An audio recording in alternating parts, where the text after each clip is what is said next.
अस्सलामुअलैकुम नाजरीन, आप देख रहे हैं सूबाई रंग टीवी और मैं हूं कमल ज़िया। न्यूज बुलेटिन में खुशामदीद। नजर डालते हैं आज की अहम खबरों पर।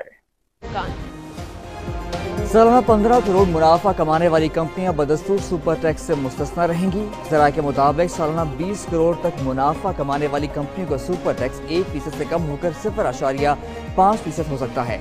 25 करोड़ तक का मुनाफा कमाने वाली कंपनियों पर सुपर टैक्स 2 के बजाय 1.5% होने का इम्कान है। सालाना 30 करोड़ तक मुनाफा कमाने वाली कंपनियों पर सुपर टैक्स बदस्तूर 3% रहने का इम्कान है। बजट में तामीराती सनतों के लिए भी खाम माल विदहोल्डिंग टैक्स में नरमी का इम्कान है।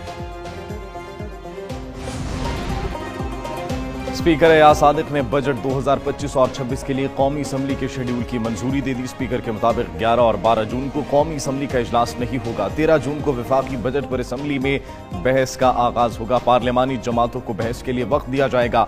विफाकी बजट पर बहस 21 जून तक जारी रहेगी। 26 जून को फाइनेंस बिल की कौमी असम्बली से मंजूरी होगी।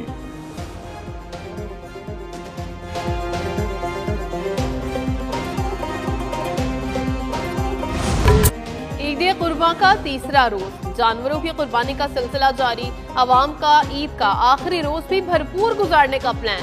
सैर सपाटे और दावतों का एहतमाम किया जाएगा।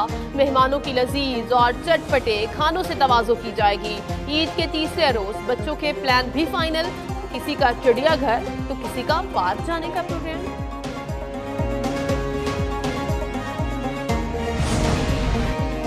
ईद कुर्बान का तीसरा रोज LWMC की टीम सफाई में मसरूफ। आलाइशें ठिकाने लगाने के बाद गली मोहल्लों को अर्क़े गुलाब से धोने का सिलसिला जारी।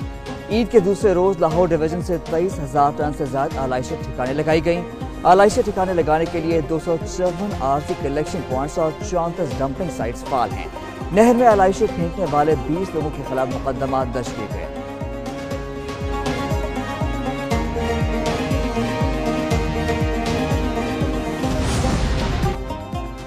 भारत की पाकिस्तान मुखालिफ साजिशों का तोड़। बिलावल भुट्टो की क़यादत में पाकिस्तानी सिफारती वफ़द आज लंदन में सरगर्मियां शुरू करेगा। वफ़द के अरकान लंदन के 2 अहम थिंक टैंक्स का दौरा करेंगे।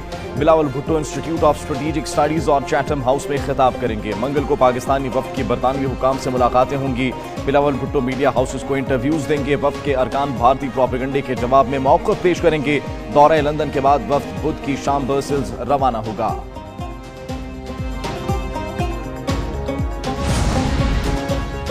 भारतीय प्रोपेगेंडा आलमी सतह पर बेनकाब। भारतीय मीडिया और भारतीय हुकूमत ऑपरेशन सिंदूर में अपने अवाम से झूठ बोलती रही।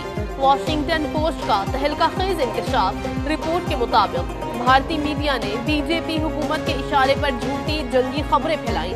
फर्जी वीडियोस, वीडियो गेम्स और मनगढ़ंत मनाजिर को खबरें बनाकर पेश किया गया। ये सहाफत नहीं बल्कि भारतीय रियासती सरपरस्ती में तैयार करदा फंक्शन था, जिसका मकसद हिंदुस्तानी और आलमी आवाम को गुमराह करना और खित्ते में कशीदगी को सियासी फायदे में बदलना था। रिटायर्ड भारतीय फौजी अफसरान को झूठ को सच बनाने के लिए बतौर तर्जुमान इस्तेमाल किया गया। मणिपुर में सिक्योरिटी की बिगड़ती सूरत हाल, कर्फ्यू नाफिज। रियासती हुकूमत ने 5 दिन के लिए मोबाइल इंटरनेट और डेटा सर्विस मुअत्तल।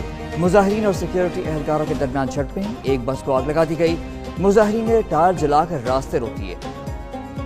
मैयतई को और कोकी बरादरियों के दरमियान 2 साल से नस्ली तसादुम जारी है। अब तक झड़पों में सैकड़ों अफराद हलाक हो चुके। मोदी सरकार मणिपुर में बुरी तरह से नाकाम और अब हालात मजीद कशीदा हो गए। मोदी सरकार ने भारतीय अवाम को मुसलसल गुमराह करने में मसरूफ। मोदी सरकार साल 2025-26 में 12 अरब से जायद का बजट अवामी तशहीर के लिए मुख्तस किया। आज़ाद मीडिया पर कदगने लगाना और भारतीय न्यूज़ चैनल्स पर गिरफ्त मोदी सरकार की पुरानी रविश रही है। भारत के बड़े कॉरपोरेट इदारे जैसे रिलायंस इंडस्ट्रीज और अडानी ग्रुप का भारतीय मीडिया चैनल्स पर मुकम्मल कंट्रोल। मीडिया इदारों में कारोबारी और इश्तिहारी मफादात के दबाव के बायस खबरों की रिपोर्टिंग और आज़ाद सहाफत शदीद मुतासिर।